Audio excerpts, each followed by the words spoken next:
Sports Stars Magazine here with Fairmont Prep standout Sarah Aldeguer. Phenomenal performance today, another double-double.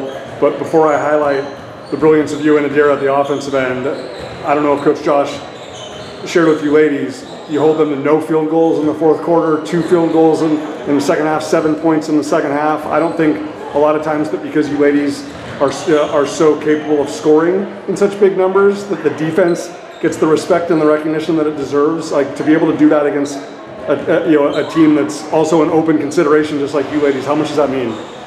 Well, it means a lot. We were working during practice on our defense a lot, so it's great that we've been doing it during the game. So yeah.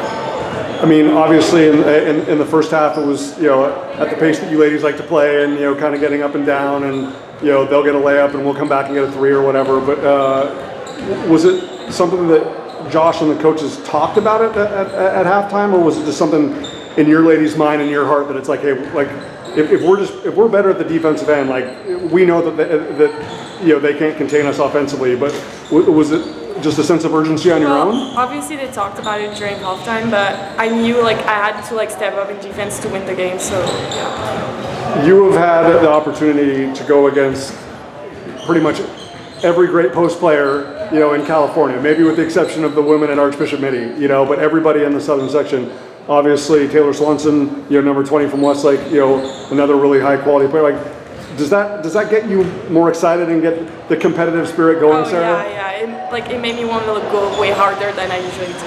And so to completely take her out of the game, in the second half, when you just kept getting stronger, getting more rebounds, more blocks, more layups, like just how good was that energy for you? Well, obviously getting some blocks and rebounds hyped me up a lot, and it made me get easy layups after. So yeah.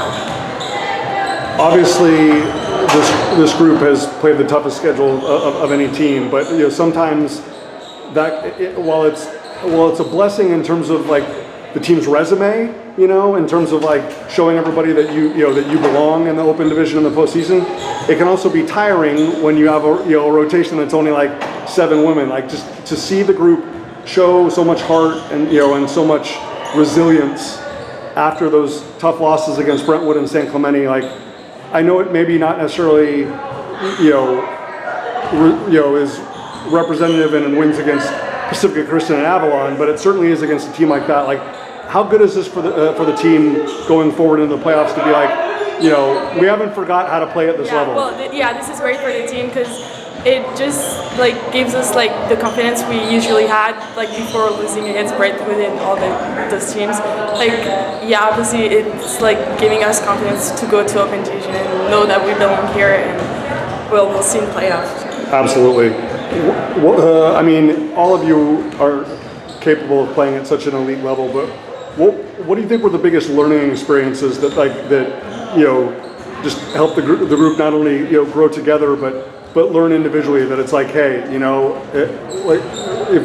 if we don't pay attention to these details, it doesn't matter if we're playing against Ontario Christian and Etiwanda or against San Clemente and Brentwood. If we don't pay attention to these details, we're not going to win. Well, yeah, losing games that we should have won helped us getting back to what we are and work harder than we do. So it helped us working harder and now playing harder, and so we'll see what we're going to do in playoffs. Absolutely. Sarah, last thing for you. How much, when you're with one of the best 3-point shooters in California, I've been so impressed with the evolution of your game. I know when you're playing in Europe, you especially as a big 3 or a stretch 4, you need to be able to play inside and outside. But I've seen in the high school game here in America for Fairmont Prep, I've seen so much growth and just how much work goes into you being such a complete player inside and outside. Well, a lot of work is coming here. I have the best competition I could have ever have. So it's a lot of work, and I'm just I keep working hard every day. And Well, the results are showing. Keep that smile up. Keep that energy up. She walks into the gym and she's a double-double, ladies and gentlemen, and she did it again today. Sarah Aldeguer for Fairmont Prep. Again, holding Westlake to no field goals in the fourth quarter and only 7 points in the second half. Great job. Thank you, sir.